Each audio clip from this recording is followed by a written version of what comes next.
우리가 지난주에 고린도전서 4장 말씀을 보면서 판단하지 말라라는 대목이 있었죠. 혹시 기억나시나요? 아무것도 판단하지 말라라고 했었습니다. 그런데 오늘 보니까요, 5장 말씀과 6장 말씀을 보니까 오히려 판단하라라는 이야기가 나옵니다. 12절에서 보니까 교회 안에 있는 사람을 우리가 판단해야 한다고 하고요. 6장 2절에서는 성도가 세상을 판단한다고 하고요. 6장 3절에서는 우리가 천사마저도 판단한다고 합니다. 아니, 이거 도대체 어떻게 된 거예요?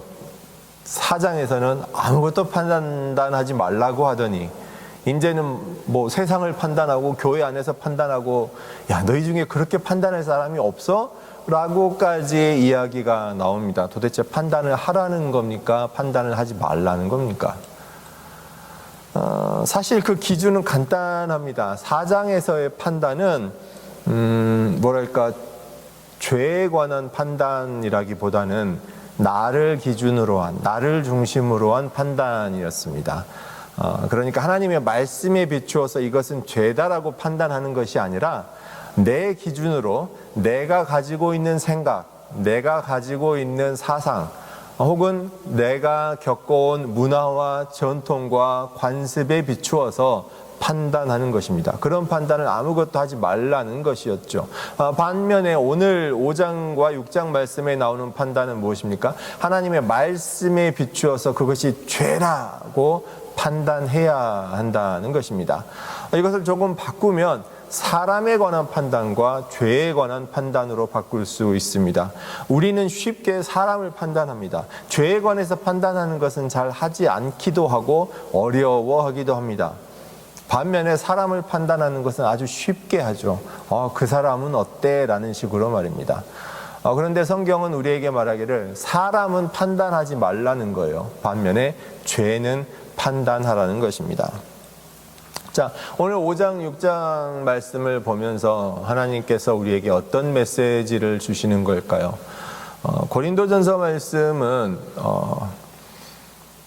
의외로 받아들이기 어려운 부분들이 좀 있습니다. 이해하기 어려운 부분들도 있습니다. 또 반면에 어떤 분들은 아무 문제 없이 그냥 은혜를 많이 받고 넘어가기도 합니다. 그 차이가 뭐냐면요, 지극히 개인적인 말씀으로 받아들일 때에는 별다른 문제가 없습니다. 그냥 많이 은혜 받고 넘어갈 수 있어요. 그런데 이 고린도전서 말씀을 개인이 받은 말씀이 아니라 교회가 받은 말씀으로 생각할 때는 어려운 점이 많습니다. 이 어렵다는 것이 막 말씀이 어려워서 이해하기 어렵다는 게 아니라, 말씀을 이해하는 것은 쉬우나 그 말씀을 교회가 받아들여서 그 말씀대로 교회가 운영되고 우리가 살아가는데 많은 어려움이 있다라는 것입니다. 오늘 두 가지 사건이 나오는데요. 하나는 음행에 관한 것이고 하나는 소송에 관한 것입니다.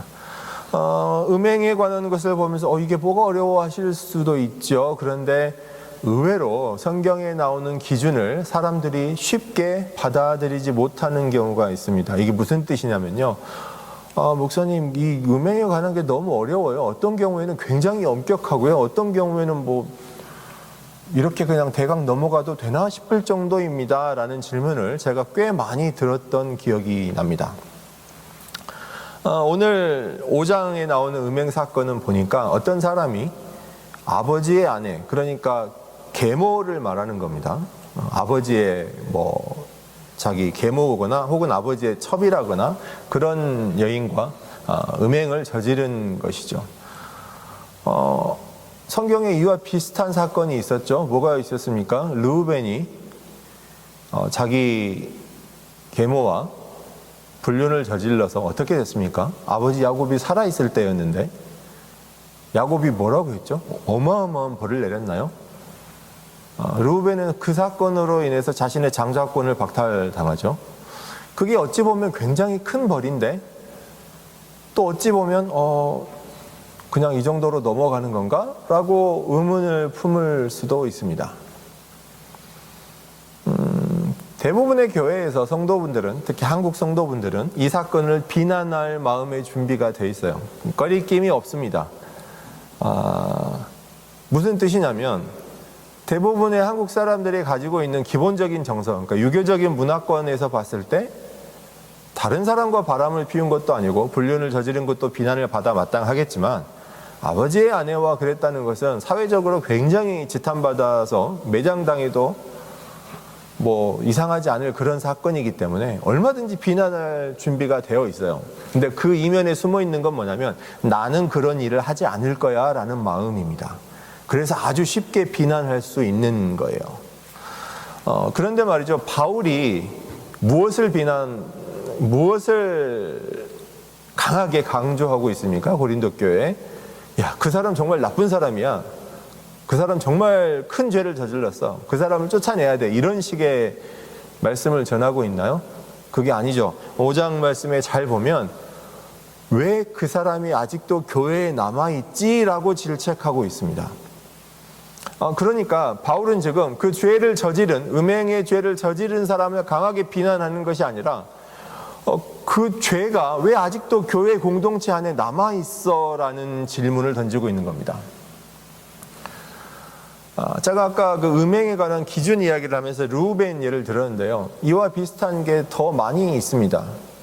예를 들어서 누가 있을까요? 유다와 며느리 다말의 예가 있죠. 사실 그 사건이 주는 주제는 좀 다른 것이기는 합니다만 사건만 놓고 보면 어때요? 시아버지하고 며느리가 통장한 사건이죠. 유다가 며느리가 임신했다고 하니까 뭐라고 합니까? 가서 불태워 죽이라고 하죠. 근데 나중에 그 아이가 자기 아이라는 걸 알고 뭐라고 합니까? 며느리가 나보다 더 옳다라는 묘한 말을 합니다. 거기서 끝나면 그런가 보다 하겠는데, 자, 예수님의 족보에 여자 이름이 5명이 들어가는데 그 중에 한 명이 다말입니다. 이것은 굉장히 의미하는 바가 있어요. 우리가 생각할 때, 와, 시아버지하고 며느리가 통장했다. 그건 한국인의 보편적인 정서상 그거는 굉장히 비난받을 일이죠. 그런데 어떻게 그런 여자 이름이 예수님의 족보에 들어갑니까? 참 생각해 볼 것들이 많이 있습니다. 그럼 음행이라는 게 그렇게 우리가 생각하는 것보다 큰 죄가 아닌 건가요? 라고 생각하게 되는데 그렇지 않습니다. 소돔과 고모라 사건을 볼까요? 거기 보면 이 조카 아브라함의 조카 롯과 그 가족만이 간신히 구원을 받고 소돔과 고모라는 다 멸망하죠. 물론 그 안에 의인이 없었던 걸로 판명은 났습니다. 그러나 그 안에 소돔과 고모라 안에 어린 아이들은 없었을까요? 거기에 그렇게 남색하는 자들이 문제였으면 여자들은 죄가 조금 더 가벼운 것 아닌가요? 아니면 정말 어린아이들, 갓난아이들도 있었을 텐데 그 아이들은 무슨 죄입니까? 혹은 임신한 여성이 있었으면 아예 태어나지도 못했던 그 애는 어떤 죄가 있어서 그렇게 죽어야 했을까요? 음행이라는 죄가 그 앞에 있었던 르우벤이나 다말의 경우를 보면 생각보다 가볍게 넘어가는 것 같더니 소돔과 고모라의 경우를 보니까 그냥 온 도시가 멸망당할 정도의 큰 심판을 받게 됩니다. 그래서 우리는 음행이라는 죄에 대해서 약간 혼란을 느끼게 되는 경우가 많이 있는 것이죠. 나중에 기회가 되면 더 자세히 언급하겠지만 분명한 것은, 교회에서 중요한 것은 한 사람이 저지른 음행의 죄를 분석하고 비난하고 그 죄가 어떻다 평가하는 것이 아닙니다. 바울의 말씀으로 미뤄봤을 때 바울의 관심은 그 교회 공동체 전체에 있어요. 제가 아까 고린도전서 말씀을 그냥 쉽게 받아들이려면 개인이 받은 말씀으로 생각하면 쉽게 넘어가진다고 말씀드렸어요. 그러니까 음행은 나쁜 거야. 그러니까 너희 음행하지 말아라. 이런 메시지라면 비교적 더 쉽게 넘어가진다는 것이죠. 근데 정말 어려운 문제가 되는 건 뭐냐면요, 교회가 받는 거예요. 너희 가운데 음행의 죄가 없어야 한다라는 것이죠. 바울이 분명 고린도 교회에 그러한 메시지를 던지고 있습니다. 그 사람이 음행을 저지른 것이 괜찮다가 아니에요. 그건 분명히 잘못된 겁니다. 그런데 그 잘못이 왜 아직까지 교회에 남아있느냐라는 것이죠. 심지어 어떤 분들은 제가 아까 예를 들었던 소돔과 고모라를 최근 한국에서 이슈가 되는 동성애 문제와 연결시키기도 합니다. 그러니까 다른 음행은 막 그렇게 하나님께서 봐주시기도 하지만 동성애 문제는 훨씬 더 큰 죄악이기 때문에 도시 전체가 멸망할 정도로 그렇게 하나님이 미워하신다, 도저히 용납하시지 않으신다, 이런 식으로 해석하시는 경우도 제가 많이 봤는데, 제가 이미 입장 표명을 몇 번 한 것 같은데요. 동성애는 저도 인정하지 않습니다. 동성애는 성경이 말하는 대로 죄인데, 현재 한국교회가 주장하는 것처럼 동성애만 멀리하면, 동성애만 하지 않으면 교회에 아무 문제가 없고 동성애 때문에 교회가 망하고, 이렇지는 않다라는 것이죠. 왜냐하면 이때 당시 고린도 교회에 남색하는 일이 굉장히 많았기 때문입니다. 헬라 제국 시대 문화도 그랬고 로마 시대에도 특히 상류층 남성들이 남색하는 경우가 굉장히 많았습니다. 제가 지금 오해하시면 안 돼요, 여러분. 남색하는 게 괜찮다가 아니에요. 그것은 죄인데, 그게 다른 죄에 비해서 다른 음행은 괜찮은데 동성애는 절대 안 돼, 그랬다면 예수님께서 이미 언급을 하셨을 것이고, 그게 아니고 사도 바울을 비롯한 많은 사도들이 동성애에 관해서 훨씬 더 심각한 메시지를 던졌을 거예요. 오늘 5장과 6장 말씀에서도 남색이 안 된다라고 음행과 더불어서 언급이 됩니다만, 그것은 동성애가 어마어마하게 특별한 죄라는 게 아니라 다른 죄와 똑같이 동등한 죄라는 거예요. 그래서 그런 식의 오해는 하지 않으셨으면 좋겠고, 오히려 왜 그렇게 오해하면 안 되냐면, 우리가 정말 알아야 하는 하나님의 말씀을 보지 못하고 착각하고 다른 것에 우리의 관심이 팔려버리게 되는 그런 일이 벌어지기 때문입니다. 왜냐하면 고린도전서의 주제는 교회가 먼저거든요. 그래서 교회 공동체를 생각해야 하는데, 괜히 죄의 종류에 관해서 우리가 더 생각하게 되고, 똑같은 음행이라도 이해할 수 있는 것이 있고 이해할 수 없는 것이 있고, 이런 식으로 생각하게 되면 큰 문제가 된다는 것입니다. 오히려 고린도 교회가 왜 그렇게 음행을 저지른 사람을 용납하고 있었지라고 생각해 봐야 됩니다. 우리가 주변에서 볼 때 어떻습니까? 지금 현대는 과거에 비해서 이런 음행에 관련된 문제가 훨씬 적겠죠. 하지만 없느냐라고 물어봤을 때 꼭 그렇지는 않습니다. 예를 들어서 비슷한 성매매 문제를 볼까요? 한국은 성매매가 불법이죠. 반면에 네덜란드는 어떻습니까? 거기는 성매매가 합법이죠. 그럼 한국에 있는 교회와 네덜란드에 있는 교회에서 성매매를 바라보는 시각은 어떻죠? 같을까요? 다를까요? 혹시 캐나다에 관해서는 알고 계신가요? 캐나다는 2014년에 개정된 법 기준으로 봤을 때 조금 굉장히 독특한 법을 가지고 있어요. 성을 판매하는 사람은 처벌받지 않습니다. 근데 성을 구매하는 사람은 벌을 받아요. 그러니까 합법이라는 표현을 쓰면 좀 이상한데, 내가 생계를 위해서 돈을 받고 내 몸을 파는 것은 처벌받지 않습니다. 그런데 내가 내 쾌락을 위해서 돈을 주고 성을 구매하는 것은 불법이라서 처벌을 받아요. 굉장히 특이한 법인데, 저는 오히려 이게 묘한 곳에서 일리가 있다라는 느낌을 받기도 했습니다. 제가 지금 말씀드리는 건 뭐냐면, 사회가 변하고 이 사회와 문화가 갖고 있는 성에 관한 지식에 따라서, 혹은 관습에 따라서, 혹은 생각들에 따라서 굉장히 많은 것들이 바뀌기도 합니다. 제가 어렸을 때만 해도 미국에서 혼전순결 무브먼트가 막 있으면서 목사님들이 막 이걸 소개하면서 우리도 해야 된다라고 막 소개하는 그런 게 있었어요. 그게 나쁘다는 게 아니라, 지금 미국에서 그런 무브먼트가 거의 사라지고 없어요, 사실은. 성적인 문제에 관해서 우리가 굉장히 고민하고 중요한 문제이기 때문에 살펴봐야 되겠지만, 적어도 고린도전서에서 음행에 관한 말씀을 볼 때 그런 성적인 문제 구체적인 사건에 집중하지 마시고 이런 것들이 교회에 들어왔을 때 교회가 그것을 어떻게 다루고 어떻게 취급하고 어떻게 처리해야 하는지를 먼저 생각하셔야 합니다. 아마도 교회에서 음행을 저지른 사람이 교회 공동체에서 축출되지 않고 여전히 남아있을 수 있던 이유는 뭔가 강한 영향력을 가질 수 있는, 행사할 수 있는 그런 사람이었을 확률이 높겠죠. 뭐 돈이 많다거나 지위가 높다거나 뭔가 영향력을 행사할 수 있는 사람이었기 때문에 남아있을 수 있을 확률이 굉장히 높습니다. 두 번째, 소송의 문제도 마찬가지예요, 사실은. 소송의 문제는 조금 더 사람들이 어려워하긴 합니다. 그래, 교회 안에서 그리스도인끼리 소송하는 게 맞지 않지. 제가 어려서 들었던 그런 메시지도 그런 게 많았어요. 아, 그래, 은혜가 되지 않잖아. 교회 안에서 그냥 은혜로 해결해야지. 무슨 믿는 사람끼리 소송을 하고 하겠어. 뭐 틀린 말은 아닙니다만 이게 전부일까요? 만약에 어떤 교회가 굉장히 작다면 그게 될 수도 있겠죠.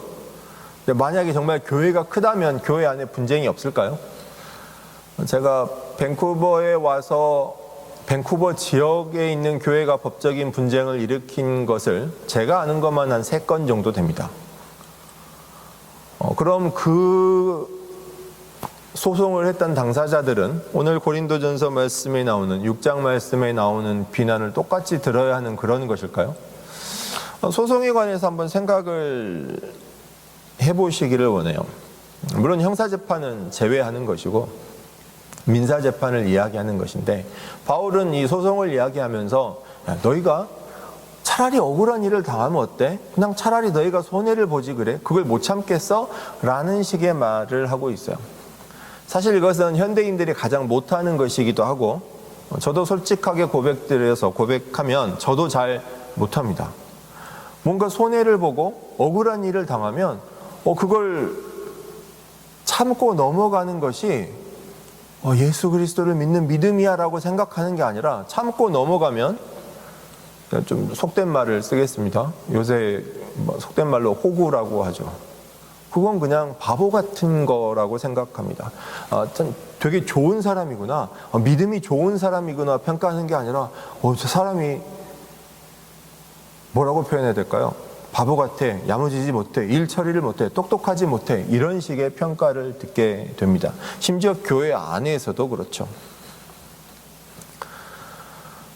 오늘 5장과 6장에 나오는 음행과 소송의 문제는요, 오히려 다른 측면에서 보면 어떤 문제가 되냐면요, 가장 은밀하게 이루어지는 범죄가 성과 관련된 죄이고요, 가장 공개적으로 이루어지는 것이 법적인 소송 문제죠.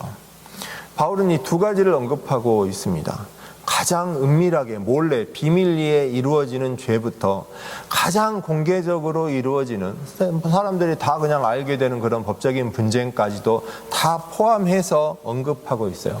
중요한 것은 그 죄가 아니라 교회가 그 죄를 어떻게 다루고 어떻게 받아들이냐는 겁니다. 교회에서 일어나는 법적인 분쟁을 보면요, 작은 일은 굉장히 단호하게 처리하면서 사실 크고 심각한 문제는 오히려 그냥 넘어가 버리는 일들이 있습니다. 직접 표현하기는 좀 그렇지만 예를 들어서 교회에서 돈 100만 원, 200만 원 정도의 문제가 생기면 그건 단호하게 처벌을 하면서 반대로 교회가 크게 건축을 하면서 수억, 수십억의 리베이트 받는 건 대강 넘어가 버리는 그런 일도 있었죠, 실제로. 또 반면에 성도가 오늘 5장에서도 나왔지만 어떤 음행의 죄를 저질렀다거나 교회 안에서 죄를 저질렀다거나 성도 한 사람의 죄에 대해서는 강하게 질책하는 경우가 있는데, 예를 들어서 집사님이, 장로님이 술, 담배를 했다. 대놓고 공개적으로 뭐라고 하는 경우가 많죠. 그런데 실질적으로 우상숭배라고 할 수 있는 예수 그리스도를 부인하는 그런 큰 죄에 대해서는 그냥 다 남들도 다 그렇게 하니까 라고 하면서 넘어가는 경우도 굉장히 많이 있습니다. 그러면 교회가 뭘 보는 거냐면요, 죄를 보는 게 아니라 사람을 보는 거예요. 그런 큰 죄는 대부분 가진 것이 많은 사람들이 저지를 수 있는 확률이 굉장히 높습니다. 가진 것이 적은 사람은 사실은 작은 죄를 짓기가 더 쉬워요. 큰 죄를 짓기가 어렵거든요. 바울이 지금 말하고 있는 것은 소송을 하지 말라는 게 아니에요. 우리가 오해하는 게 뭐냐면, 야 그래, 하나님의 말씀에 성경에 소송하지 말라 그랬으니까 내가 참아야지, 내가 손해봐야지. 그게 아닙니다.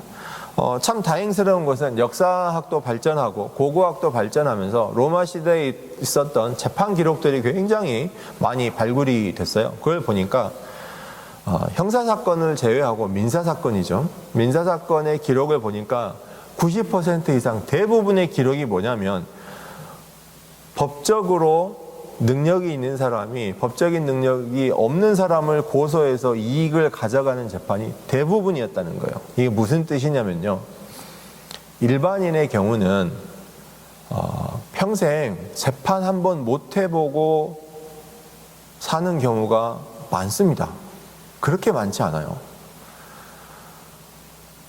반면에 가진 것이 많고 법적인 능력이 있고, 그러니까 법적인 지식도 포함되고 변호사를 고용할 수 있는 그런 재정적인 능력도 포함이 되겠죠. 그런 사람들은 굉장히 많은 소송을 하면서 살아갈 수도 있습니다. 근데 로마 시대에 있었던 민사소송은 어떤 쪽이었냐면, 굉장히 가진 것이 많은 사람이 법을 잘 알고 법과 관련된 사람을 고용해서 법을 모르는 사람들을 소송을 걸어서 경제적인 이익을 착취하는 그런 소송이 대부분이었다는 거예요. 그래서 그런 사람들을 굉장히 똑똑하다고 말하고 사회적으로 신분이 높기 때문에 칭송하는, 반면에 가진 것이 없는 사람들은 법에 대해서 모르고 법적인 도움을 요새식으로 따지면 변호사의 도움을 청할 수도 없고 실제로 재판에 들어가도 훨씬 가진 것이 많은 사람들에게 유리하게 진행이 되니까 그냥 억울하게 자기 것을 빼앗기는 거예요. 억울하게. 근데 어쩔 수가 없는 거죠. 그게 당시 대부분의 민사 재판이었다는 겁니다. 그런데 그게 어디로도 들어와요? 교회로도 들어오는 거죠. 왜냐하면 그게 내가 이익을 볼 수 있는 일이고, 내가 똑똑하게 행한다고 하는 일이고, 내가 이 사람 소송 걸어서 가진 걸 뺐으면 훨씬 내가 더 많은 걸 가질 수가 있는데, 이거 뭐하러 가만 놔두겠어? 라는 식의 이야기가 돼버리는 겁니다. 지금 바울이 재판 소송하지 말라는 이야기는 그거예요. 사실은 지금처럼 경제 시스템이나 금융 시스템이 복잡해서 법적인 전문가 변호사들이 막 자료를 준비하고 막 복잡하게 소송해서 이게 맞고 저게 맞고 그런 걸 따지는 재판은 의외로 거의 없었다는 거죠.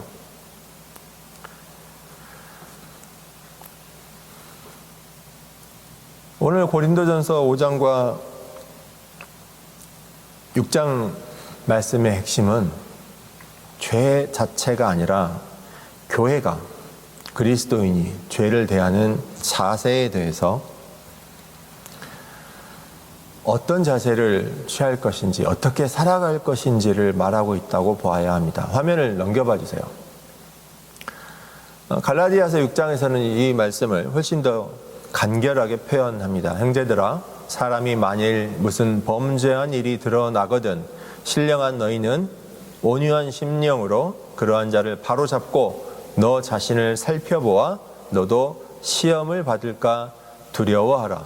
너희가 짐을 서로 지라. 그리하여 그리스도의 법을 성취하라. 범죄한 일이 드러나면 어떻게 한다고요? 바로잡아야 하는 겁니다. 그리고 살펴보아서 판단을 하는 거죠. 사람을 판단하는 거예요. 근데 누구를 판단합니까? 다른 사람을 판단하는 게 아니라 나를 판단하는 거죠. 무엇을 위해서? 내가 시험을 받을까 두려워해야 되기 때문입니다. 그리고 어떻게 합니까? 서로 짐을 지는 거예요. 내 짐을 지는 게 아니라 아까 고린도전서의 소송 이야기는 뭐냐면 내 짐을 상대방에게 지우는 거예요.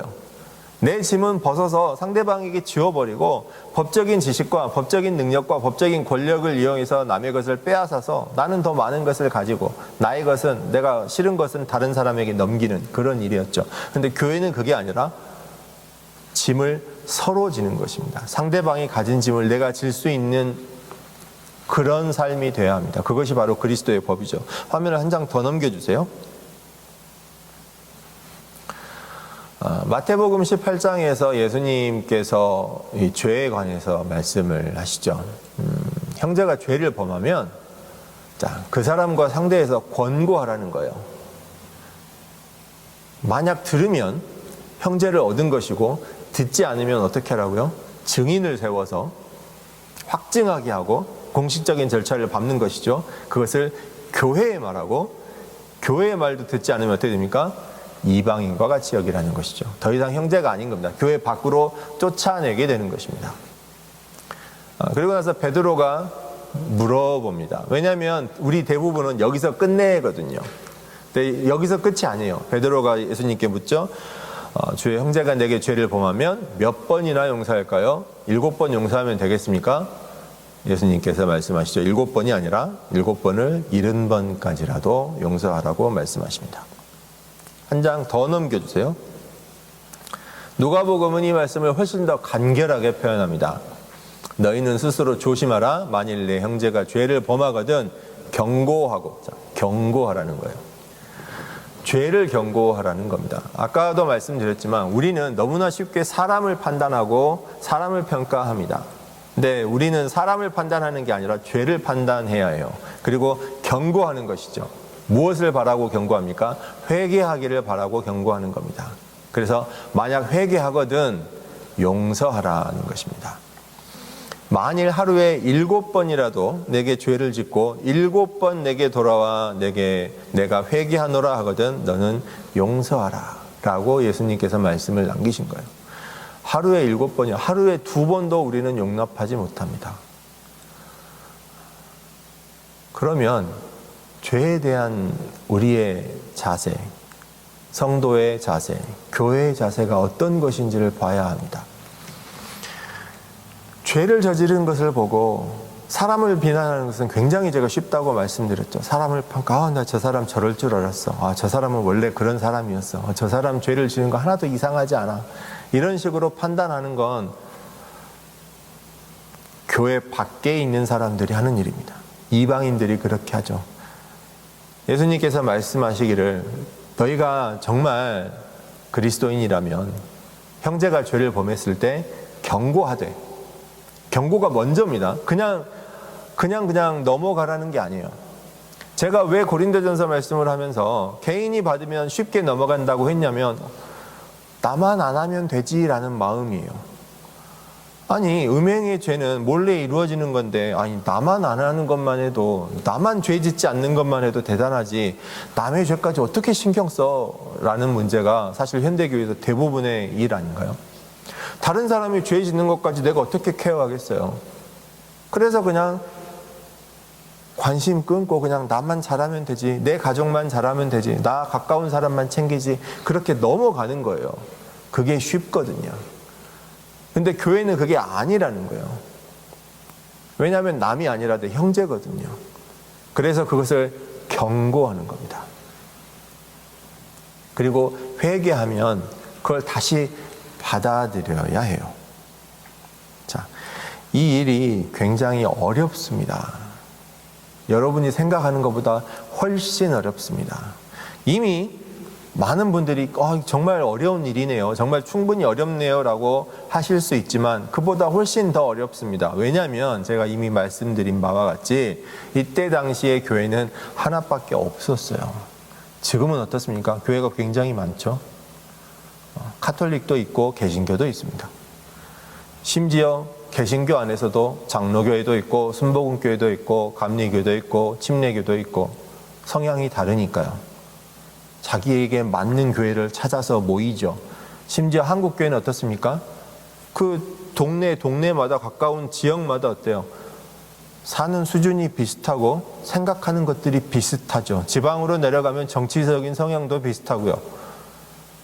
서울 수도권이라고 해도 그 지역의 부자 동네 교회는 부자들이 주로 오고 가난한 지역 교회는 가난한 사람들이 주로 모입니다.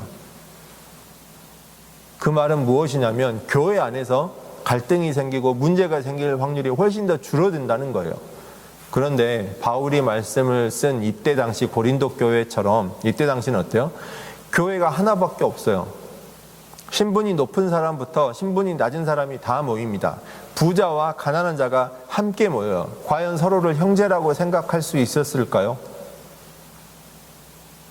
부자가 아니라 가난한 사람이 이런 음행을 저질렀으면 그 사람이 살아남을 수 있었을까요? 교회 안에서 나와 비슷한 사람, 나와 비슷한 수준의 사람, 나와 비슷한 생각을 하는 사람이 모여서 교제하고 만나서 예배하는 것과 사는 수준이 다르고 생각하는 것들이 다르고 가지고 있는 지식이 다르고 가지고 있는 권력과 부가 다른 사람들이 함께 모여서 서로를 형제라고 하고 예배드리고 교제하는 것이 과연 쉬울까요? 여러 가지 많은 관계 속에서 죄가 일어나게 될 텐데 사람을 보지 않고 죄를 판단한다는 것이 얼마나 어려운 일일까를 생각해 보시기 바랍니다. 오늘 하나님께서 사도들을 통해서 주신 말씀이 바로 그것입니다. 사랑하는 성도 여러분, 사람을 판단하시지 말고 죄를 판단하시기를 주님의 이름으로 축원합니다. 사람을 보고 평가하고 판단하는 것은 교회 밖에 있는 사람들이 하는 일입니다. 교회 안에 있는 사람들은 아무리 어려울지라도 사람을 판단하지 않고 죄를 판단할 수 있도록 노력해야 합니다. 죄는 경고하는 것이고 두려워하는 것이고 멀리해야 하지만 회개하는 형제에 대해서는 하루에 7번이라도 받아들이고 다시 형제로 포용할 수 있는 그 사랑이 우리 교회에 요구되는 것입니다. 사랑하는 성도 여러분, 저와 여러분 모두가 이런 교회 안에 있는 사람 되시기를 주님의 이름으로 축원합니다. 기도하겠습니다.